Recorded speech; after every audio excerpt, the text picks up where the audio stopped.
എന്റെ പ്രിയപ്പെട്ട മുഅ്മിനീങ്ങളെ, ഹബീബായ പ്രവാചകനോടുള്ള സ്നേഹവും ഹബീബിന്റെ സ്ഥാനമാനങ്ങളൊക്കെയും വിളിച്ചറിയിക്കുന്ന ശുദ്ധമായ ഖുർആനിലെ പ്രത്യേകമായ ഒരു 2 ആയത്താണ് സൂറത്ത് തൗബയിലെ അവസാനത്തെ 2 ആയത്ത്.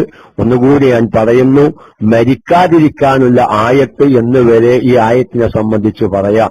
എല്ലാ ദിവസവും രാവിലെ 7 പ്രാവശ്യം ഈ ആയത്ത് ഓതുകയും എന്നാൽ വൈകുന്നേരം വരെ സൂര്യൻ അസ്തമിക്കുന്നത് വരെ ഭൂമിയിൽ നിന്ന് മുകളിലേക്കും ആകാശത്തിൽ നിന്ന് താഴേക്കും ഇറങ്ങുന്ന ഏത് ആഫത്ത് മുസീബത്തിൽ നിന്ന്, ഹബ്സിൽ നിന്ന്, അക്രമങ്ങളിൽ നിന്ന് അവൻ രക്ഷപ്പെടും.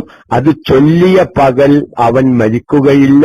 മഗ്‌രിബിന്റെ ശേഷം 7 പ്രാവശ്യം ചൊല്ലിയാൽ സുബ്ഹി വരെ അവനിക്കൊരു അപകടവും സംഭവിക്കില്ല എന്നെല്ലാം പറഞ്ഞ് ഈ ആയത്തിന്റെ മഹത്വം പറഞ്ഞ് ചില കിതാബുകളിൽ കാണാം, ഇതുപോലത്തെ 100 ഗ്രന്ഥങ്ങൾ എഴുതിയാലും ലഖദ് ജാഅക്കും റസൂലും എന്ന് പറയുന്ന ആയത്തിന്റെ മഹത്വം പറഞ്ഞവസാനിപ്പിക്കാൻ സാധ്യമല്ല. അബ്സുനാനുസ്താദിന്റെ ക്ലാസ്സിൽ അത് വന്നോന്നറിയില്ല. ഏതായാലും ഖുർആനിലെ ആയത്തുകളുടെ മഹത്വം പറഞ്ഞതിനു ശേഷം ഒരു ക്ലാസുമായി ബന്ധപ്പെട്ടു എന്ന നിലക്ക് ഉണർത്തിയ എന്റെ പ്രിയപ്പെട്ട മുഅ്മിനീങ്ങളെ, ഹബീബായ പ്രവാചകനോടുള്ള സ്നേഹവും ഹബീബിന്റെ സ്ഥാനമാനങ്ങളൊക്കെയും വിളിച്ചറിയിക്കുന്ന ശുദ്ധമായ ഖുർആനിലെ പ്രത്യേകമായ ഒരു 2 ആയത്താണ് സൂറത്ത് തൗബയിലെ അവസാനത്തെ 2 ആയത്ത്.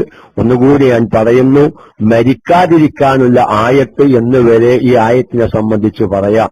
എല്ലാ ദിവസവും രാവിലെ 7 പ്രാവശ്യം ഈ ആയത്ത് ഓതുകയും എന്നാൽ വൈകുന്നേരം വരെ സൂര്യൻ അസ്തമിക്കുന്നത് വരെ ഭൂമിയിൽ നിന്ന് മുകളിലേക്കും ആകാശത്തിൽ നിന്ന് താഴേക്കും ഇറങ്ങുന്ന ഏത് ആഫത്ത് മുസീബത്തിൽ നിന്ന്, ഹബ്സിൽ നിന്ന്, അക്രമങ്ങളിൽ നിന്ന് അവൻ രക്ഷപ്പെടും. അത് ചൊല്ലിയ പകൽ അവൻ മരിക്കുകയില്ല.